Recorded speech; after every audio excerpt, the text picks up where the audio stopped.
Oh, there's sound now. Thank you, everybody, for coming and for listening. It's the last presentation of the day. Are you guys all mostly awake still? Hopefully kind of awake? Sort of. No, okay. You guys are mostly asleep. It's okay. Last presentation. Just got to sit through this one, and then you can go like party or something like that, right? Anyway, I'm here to talk about practical accommodations for mental health. Now, kind of a softer topic, but basically, I want to tell you a little bit about how companies can better accommodate mental health issues. Quick caveat here, I am not a psychologist. I'm not a psychiatrist either. I don't have a PhD or a master's in psychology. I have an undergrad degree in psychology, but my day job is working for CarbonFive. That one tells you which one's the lie. And I'm a web developer at CarbonFive. So there's things that I'm not qualified to talk about. I can't give diagnoses. Again, not a psychologist, not a real one. So yeah, I want to start with a little story about me. A few years ago, this was me. I had depression, and sometimes I still have depression. It's kind of an on and off sort of thing. And a few years ago when I started working, I had a particularly bad bout of depression. There were a lot of days where I couldn't get out of bed in the morning. It was really, really hard. It would, not exactly couldn't get out of bed, but it would take me like 3-4 hours to get out of bed. And on those days, I really wished that I could take a sick day for those days. But when I first started working, I didn't feel like it was okay to do something like that. And part of this is because mental illness is not on the same footing as physical illnesses. And when I would go in the next day, if I did take a day off, somebody would ask you, well, how are you feeling? Are you better? And with something like a stomach ache, right, you say, yeah, my stomach's feeling better. Thank you. With not being able to get out of bed, it's really, really, really embarrassing to say something like that. But why? Why did it have to be that way? Why did it have to feel like my mental illness wasn't as important and wasn't as serious as a physical illness? And I've talked to a lot of people while putting this talk together, and they all kind of have the same feeling. But when they bring them up, when they bring their issues up to management, they meet something like this. We don't care. That's not important. But it should be important.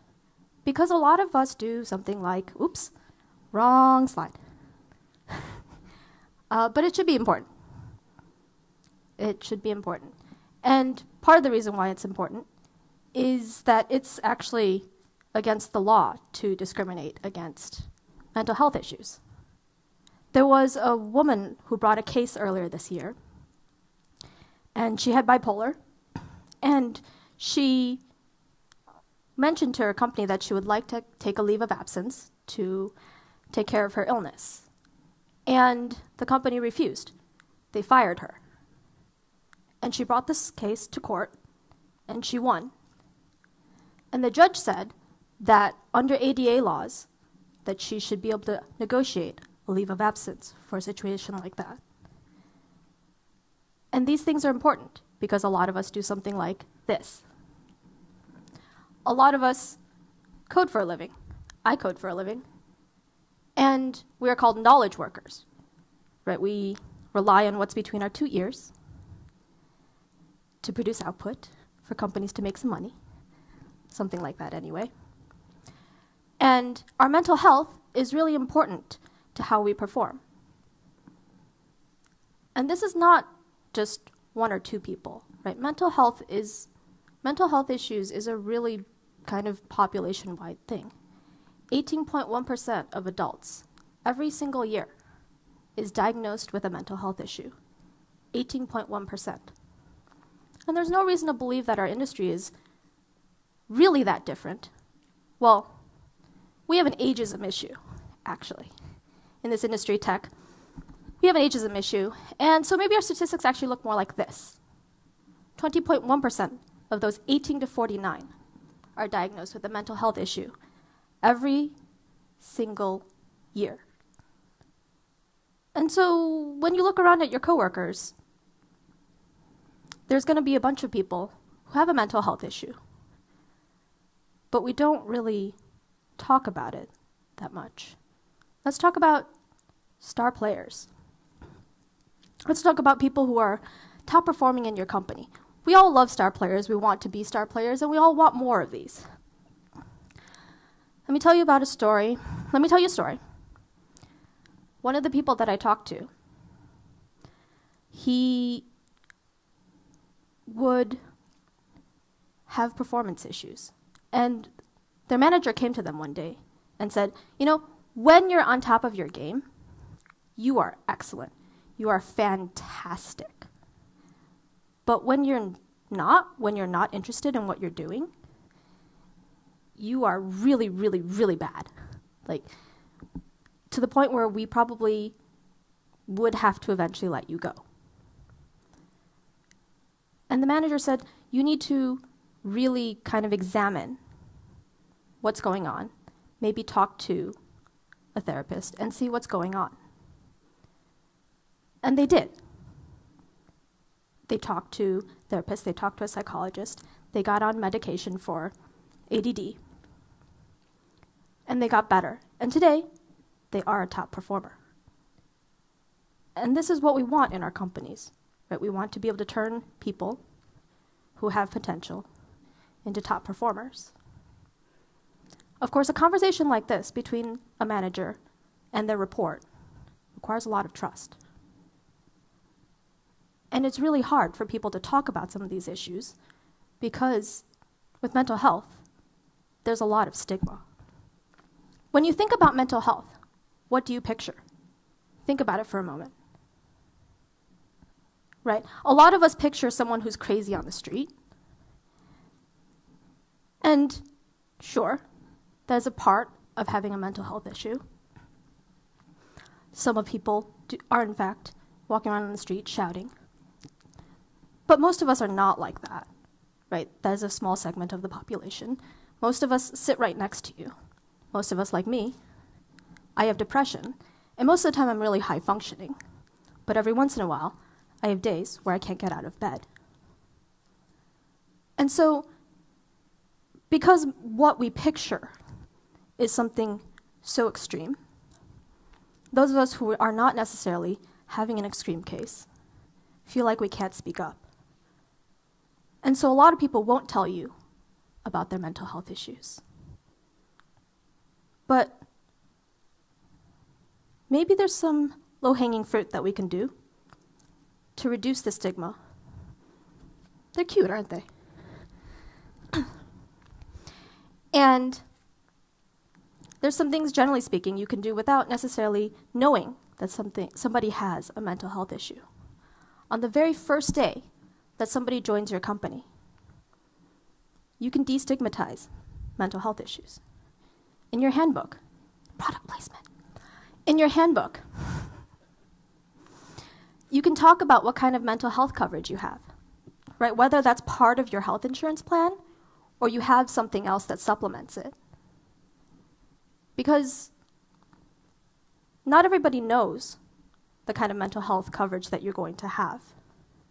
So it's good to point that out specifically because it does destigmatize having it, because talking about it destigmatizes it. Another thing you can do is make it explicit that sick days should be for mental and physical illnesses. Because giving it placement in your handbook or wherever you list your policies helps to, again, destigmatize it. Because you're saying something about something that people don't normally talk about. Now, when I was looking for a therapist, it took me 2 months from the day that I decided that I needed a therapist to the day that I actually walked into a therapist's office. And when you have a physical illness, even if you're going to a new doctor, you can walk into a doctor's office within that week. And that's not the case for therapy. And that's wrong. Because my mental health issue is going to get very much worse in those 2 months if it's not treated. If you have a physical illness and it doesn't get treated, it gets worse. Same thing with mental health issues. So as a company, what can you do? You can do something like health insurance education. Part of the reason why it was really hard for me to get into a therapist's office is because I didn't actually really know how my insurance worked. At the time, I had an HMO. And if you don't know what an HMO is, it works something like this. You have a primary care doctor. You get a referral to see a specialist. So I thought, I want to see a therapist. I go to my primary care doctor, and I get a referral. I see a therapist. That's how that should work, right? So I go to my doctor's office. Doctor's office goes, sorry, you're in the wrong place. What? Wait. I thought, no, you have to call the back of you have to look in the back of your insurance card and call the number there, and then they will tell you a list of therapists. Oh. What? Oh, okay. Sure. I guess I can do that. And then, so I call the insurance, and they give me a list of therapists. So I live in San Francisco. And in all of San Francisco, they gave me a choice of 3 therapists. 3. San Francisco's not exactly small. That's not a lot of therapists.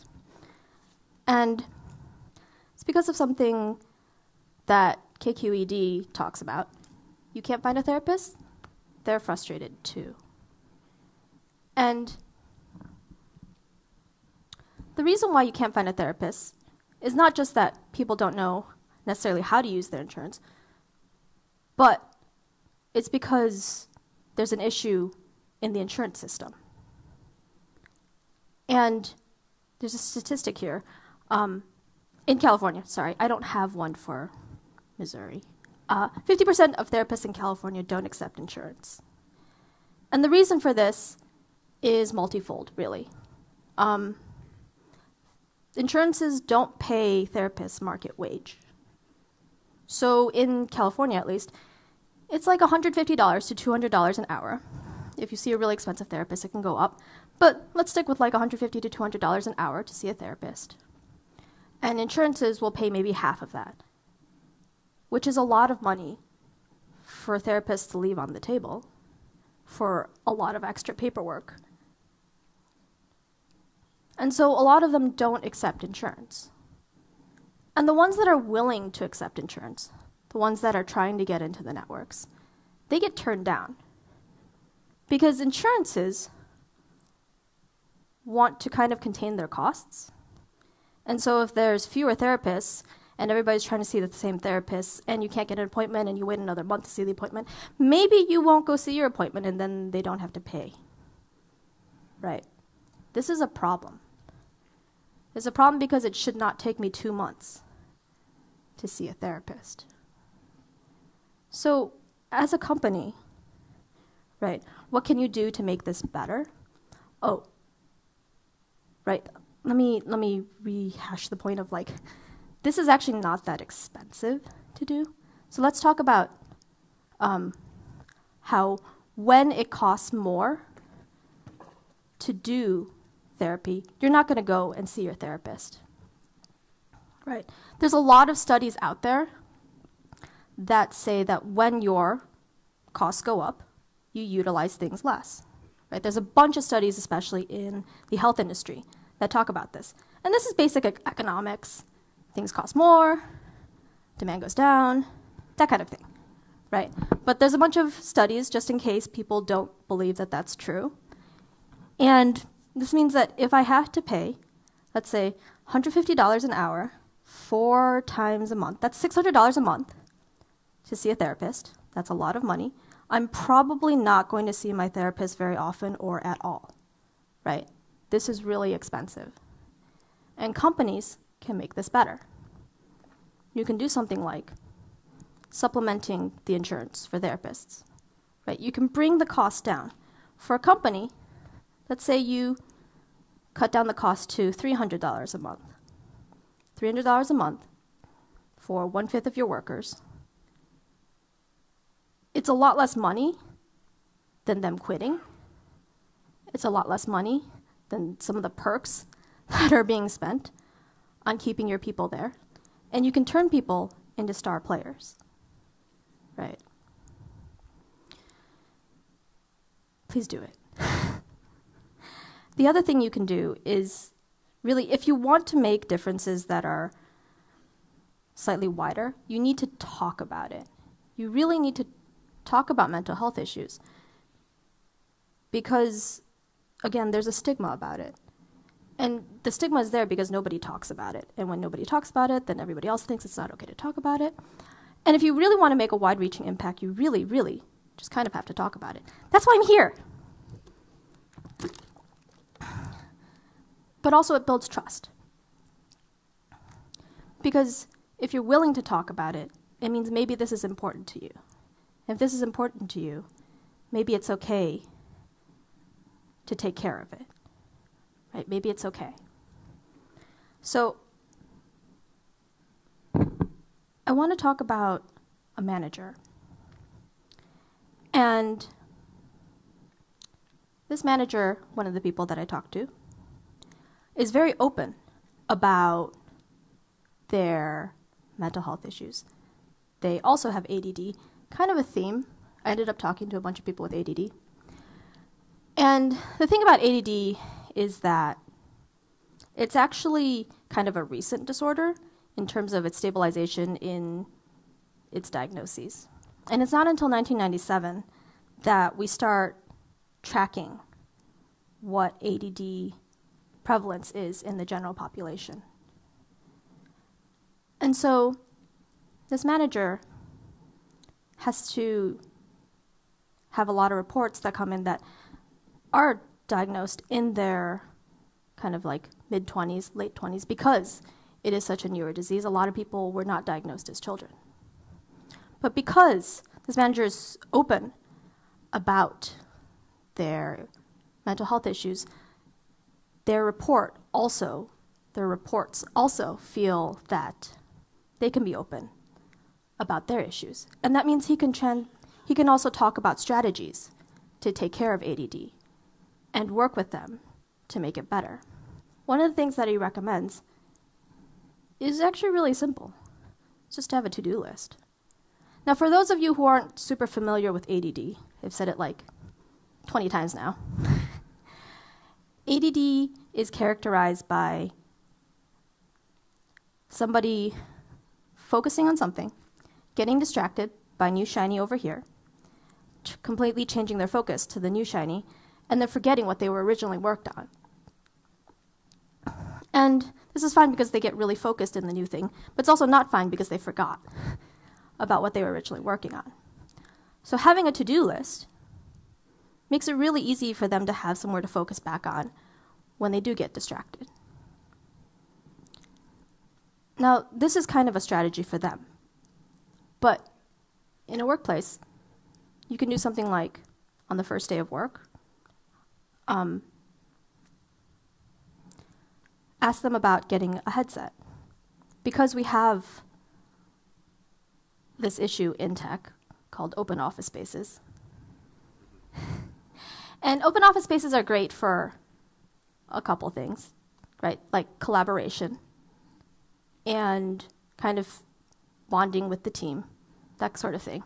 Mostly points back to collaboration. And it's really nice, and it's a trend in tech, and we're not really going to get away from it. So you want to have things like asking people whether they want a really nice headset so that they can help to take away some of these distractions. Something that's slightly maybe more high cost is putting up sound paneling in your office to kind of absorb the noise that is generated and to help people be less distracted. Because this doesn't just help your employees that have ADD. This helps everybody who's working in that office space. And kind of another thing that really helps a bunch of people in the office space is having quiet spaces. Because sometimes even with sound paneling, sometimes even with having a really nice noise-canceling headset, you still need more quiet to focus. And really, having these spaces helps everybody in the office have a place to go to get away from all the distractions and to get better work done. Get more work done when they don't necessarily need to collaborate on something. And if you're thinking about quiet spaces, you're also already helping people who have like panic attacks. So panic attacks are a thing that happen to people with a lot of anxiety. And they have this response, not necessarily to any particular stimuli, but it's this response that things are really, really, really terrifying, and they get really, really anxious, and it feels like maybe I'm going to die. Maybe everything is the most awful. And it's really scary to have this in an open office space environment, because you don't want other people seeing you in that condition. And you're having a panic attack, you're in an open office space, and then you're panicking about the fact that you're having a panic attack in the office space. It's this like meta panic thing going on, and that's no fun, right? And then somebody will end up going home because the rest of the day is just a wash after that. But maybe it doesn't have to necessarily be that way, right? Maybe you can have a panic attack, and then you can go into a private room. Now, a private room is something that we see for companies that have more than 50 employees. They have nursing areas, right? A private room is a place that there are no glass windows, there are no glass doors, so that there's privacy, which is kind of similar to the quiet room. And so if you're thinking about those sorts of things, maybe you want to think about a private room. And for a small company, maybe you can reuse a nursing area. But for a big company, you should really think about having separate areas for those purposes. But when you have a panic attack, you can go into this private area and have your panic attack. And then once you've composed yourself, go back and do the rest of your day, instead of not having a space to hide and needing to go home instead. Now, these things are really stressful. So I'm talking about stress for a moment. And stress makes mental health issues worse. And it doesn't matter really what mental health issue you have, right? Stress makes it worse. And when I'm not stressed, it feels something like this. It's just really, really nice.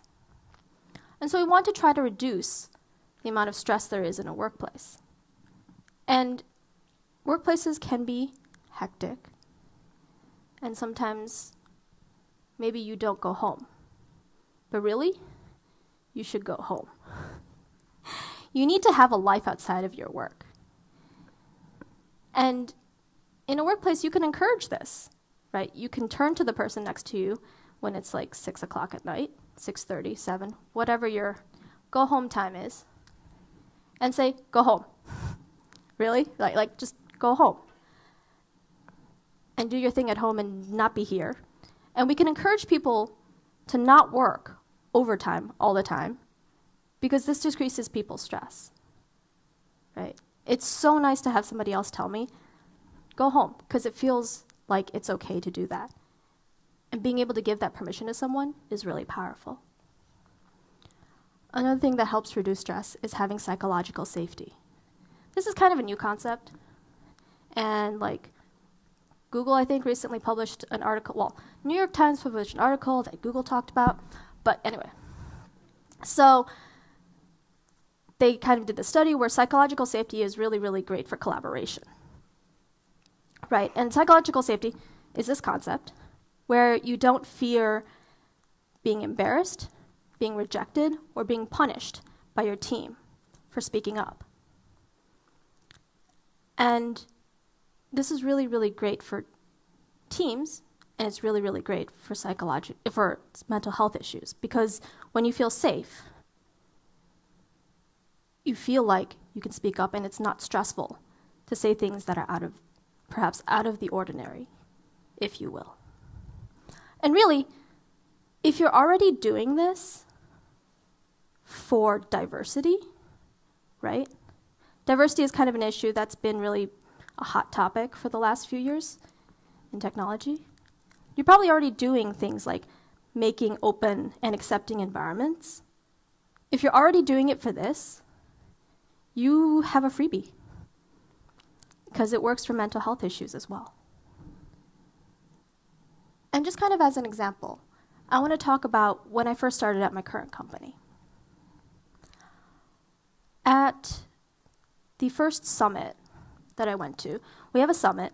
So my office is a consultancy, and we have a few different offices. And a couple times a year, we get together, and we call that a summit.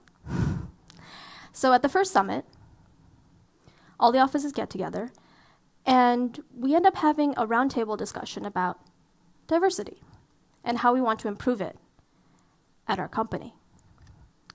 And really, what was great about this talk was that everybody got a chance to speak. Nobody's ideas were put down. All of the partners, let me explain partners really quick. So the partners are kind of like executive management, and most of the companies, we call our executive management partners. Anyway, all the partners attended, and so it felt like they really respected the ideas that were coming out of this roundtable discussion. And really, as a result of that conversation, I felt safe in talking about mental health issues. And I felt safe bringing up that maybe there are some changes that we could make at my company. And so really, if you set up the environment correctly, people are going to be willing to come forth and talk about it. And the best ideas for how to better accommodate mental health will not come from me. They will come from people in your company that are willing to speak up about it.